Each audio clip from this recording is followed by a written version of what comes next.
안녕하세요. 드라마의 찐시민 남자 리뷰어즈입니다.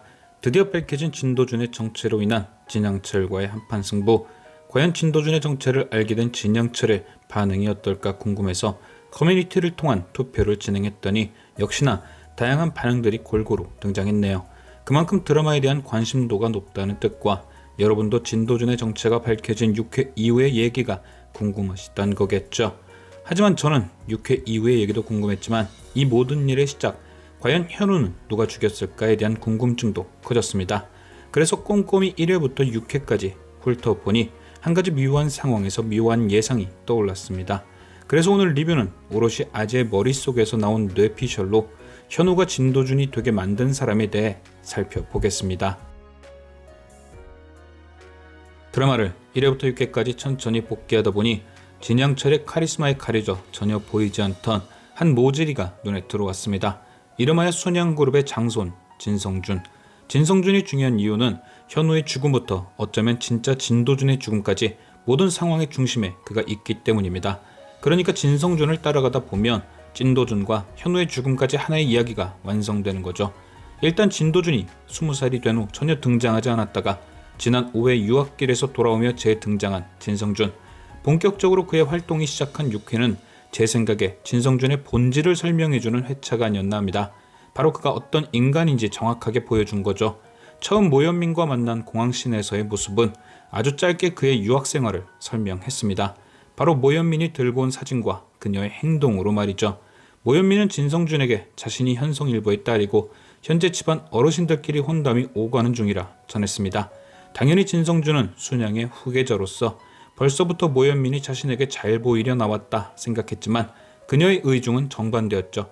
대학 시절 미국에서 찍힌 풀파티 현장 사진을 건네며 잘 보이려 온 게 아닌 잘 끝내기 위해서 온 자리라 설명합니다. 이 짧은 한 장면으로 설명된 건 그가 미국에서 공부도 하지 않은 채 망나니처럼 놀았다는 걸 보여줬다기보단 그가 순양의 후계자로는 자격이 없는, 능력이 없는 사람이란 걸 모현민의 입을 통해 쉽게 설명해 준 거죠. 그녀가 자리보단 능력을 중요시하는 사람이란 게 곧이어 바로 등장했으니까요. 그리고 이후 진성준은 진양철의 뜻에 따라 순양건설의 상무가 됩니다. 물론 명령은 진양철이 했지만 그 자리를 원한 건 진성준이었죠. 가족이 모인 자리에서 진성준은 순양물산이나 전자가 아닌 건설을 택한 이유에 대해 사우디에서 고생한 진양철이 어쩌고저쩌고 그림 같은 말들을 쏟아냈지만 본심은 아버지 진영기와의 대화에서 여실히 드러났습니다. 바로 승계를 위한 작업으로 순양물산의 주식을 한 주라도 더 사야 하는 지금 5조짜리 새서울 개발 같은 노다지를 맡을 수 있는 건설 분야가 비자금을 만드는데 최고라고요. 결국 이 장면에서 알 수 있는 진성준의 두 번째 모습은 역시나 그가 순양의 후계자로 택도 없다는 모습이었죠. 승계 작업을 위한 가장 확실한 방법은 건설을 이용한 비자금 조성을 통해 순양물산의 주식을 모으는 게 아니라 바로 할아버지 진양철이 내준 테스트, 즉 새서울 도시개발을 멋지게 성공하는 게 가장 확실한 방법이란 걸 진성준은 모르고 있는 겁니다. 능력이 안 되니 꼼수로 자리에 앉을 생각만 꽉 차 있는 거죠. 만약 진성준이 진짜 능력으로서 진양철에게 인정을 받고 싶었다면 아마도 6회에서 미라클의 뒤를 캐는 일은 진양철이 아닌 진성준이 하고 있었을 겁니다. 하지만 그는 새서울 사업권을 미라클에 뺏긴 이후에도 진양철도 아닌 전혀 순양과 상관없는 모현민도 알게 된 걸 모르고 있었죠. 바로 진도준이 칼을 갈고 있다는 걸요. 이처럼 6회는 이상하리만큼 진도준과 진성준을 비교하며 진도준에 빗대어 진성준이 얼마나 쓸모없는 인간인지를 보여줍니다. 그럼 드라마는 왜 6회에서 진성준이 이렇게 능력이 없다는 걸 강조했을까? 그건 재벌집 막내 아들의 시작, 1회 등장한 진영기와 진성준의 독대를 보면 알 수 있습니다. 진양철 회장이 죽고 난 뒤 그의 흉상이 전시되는 날, 진성준은 자신이 순양의 공식 후계자로 나서는 자리에서 아버지 진영기를 쓰러지게 만듭니다. 바로 뭔가 승계 문제를 두고 의견 차이가 있던 거죠. 진성준은 진영기에게 아버지가 이렇게 나오면 자신은 상속 포기를 한다고 했습니다. 그 말인즉 진양철에게 받은 상속을 포기해 아버지가 하려는 승계 작업을 망치겠다는 뜻이었죠. 그런데 두 사람의 대화를 잘 들어보면 진영기가 진성준이 아닌 다른 사람에게 승계를 한다는 소리도 아닙니다. 그런데 진성준은 왜 가만히 있으면 될 상황에 분개를 했을까? 그건 바로 이어지는 진영기의 대사 속에 답이 있었습니다. 네 아내부터 네가 가진 모든 것들 그게 누가 만들어준 건지 아냐는 말, 그리고 스스로 돈 한 번 벌어본 적도 없는 놈이 무슨 자존심을 부리냐는 말. 이게 바로 진성준을 분개하게 만든 포인트죠. 옛날부터 지금까지 자신을 믿지 못하는 아버지, 아들의 능력에 대해 너무 솔직한 아버지, 그런데 그런 모자란 자신을 버리는 대신 계속해서 끼워 맞추는 아버지. 진성준은 육회인 1998년부터 지금까지 계속 그렇게 살아왔던 겁니다. 진영기가 말한 네 아내도 내가 만들어줬다는 건 육회에서 진성준을 내다버린 모현민을 어떻게든 엮어줬단 얘기였을 거고, 스스로 돈 한 번 벌어본 적 없다는 소리는 새서울 이후로도 계속해서 실패만을 거듭했다는 얘기겠죠. 그런데도 진성준이 이래 당시 부회장 자리에 있을 수 있었던 건 육회 진성준의 대사에 답이 있습니다. 아버지는 평생 그러셨다. 나 때문에 그 자리를 잃을까봐 늘 걱정하고 믿지 않았다.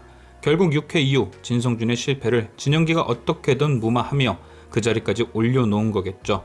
이를 진성준이 진영기에게 했던 대사, 내가 그 사고 모를 줄 알았냐는 말처럼 진성준의 앞날에 방해되는 누군가를 치워버리면서까지 말이죠. 6회 엔딩과 7회부터 돌아가는 상황을 예상할 때 그 누군가는 찐도준일 가능성이 크고요. 그러니까 진성준이 이렇게 망가진 건 6회에서 이미 능력이 없는 인간인 걸 보여줬지만 진영기가 1회인 현재까지 억지로 그를 끌고 왔기 때문에 생긴 부담에서 비롯된 열등감일 겁니다. 그리고 마지막까지 진영기의 뜻대로 진성준을 조종하려 하자 진성준이 폭발하며 벌어진 부자 간의 논쟁에 진영기가 쓰러진 것. 그런데 진성준은 현우가 비자금을 발견했다는 말을 듣자 그 돈을 찾아오라 말하며 아버지를 찾아가 이렇게 얘기하죠. 나는 새로운 순양을 만들 테니 순양의 어둠은 아버지가 다 가져가셔라. 즉 진성준에게 진영기가 만든 6억 불의 비자금은 현우가 진도준으로 회귀하며 얻은 두 번째 기회 같은 또 다른 회귀인 겁니다. 과거를 버리고 새롭게 살 수 있는 기회. 그러니까 그 돈이 가장 필요한 사람이 누구일까 논할 수 없는 거죠. 진성준에게 6억 불은 회귀와 맞먹는 기회니까요. 그 비자금의 존재를 알고 있는 사람은 총 5명이었습니다. 현우를 제외하고 진성준, 진혜준, 진화영, 김주련. 진혜준은 현우를 죽일 이유가 전혀 없습니다. 되려 현우가 그 돈을 잘 가지고 들어오면 자기 돈이 되기까지 하죠. 진화영 또한 현우를 죽일 이유가 없습니다. 진혜준과 마찬가지로 녹취의 주인공인 현우가 직접 돈을 가져와야 검찰에서 진성준을 잡아놓기 편하죠. 김주련은 어차피 그 돈이 자신의 돈이 아닙니다. 그는 그저 진혜준의 회사에 이사가 된 것만으로 충분하죠. 그렇다면 진성준은 죽일 이유가 많습니다. 비자금이 한국으로 들어오면 진혜준에게 뺏길 테니 튀르키예에서 사라지는 게 이득이죠. 어차피 돈은 신경민이 가져올 테니까. 그리고 현우가 죽게 되므로 녹음 속 주인공이 사라져 검찰 조사도 피할 수 있습니다. 결론은 진성준만이 현우를 죽여야 얻을 게 생깁니다. 그리고 이 스토리가 맞다면 현우가 진도준으로 회귀한 이유도 설명됩니다. 진성준이란 모지리가 얻을 기회를 위해 희생된 두 사람, 찐도준과 현우도 진성준처럼 운명적 기회를 부여받는다. 그리고 이건 깰 수 없는 루프가 되는 거죠. 진영기에 의해 진도준이 죽으면 진성준이 부회장이 되고 비자금 때문에 현우가 죽는다. 그리고 무한반복. 결국 이 루프를 깨려면 지금의 회귀한 진도준이 진영기를 누르고 죽지 않으면 됩니다. 그럼 진성준도 부회장이 되지 못할 것이고 6억 불의 비자금도 존재하지 않을 테니 현우가 죽는 일도 없겠죠. 그럼 자연스레 루프가 깨지고 두 사람 다 해피엔딩. 과연 진도준은 몇 번일지 모를 이 루프에서 승리하고 순양을 얻을 수 있을지. 지금까지 시청해주신 여러분께 감사드리며 리뷰하자는 또 다른 리뷰로 돌아오겠습니다.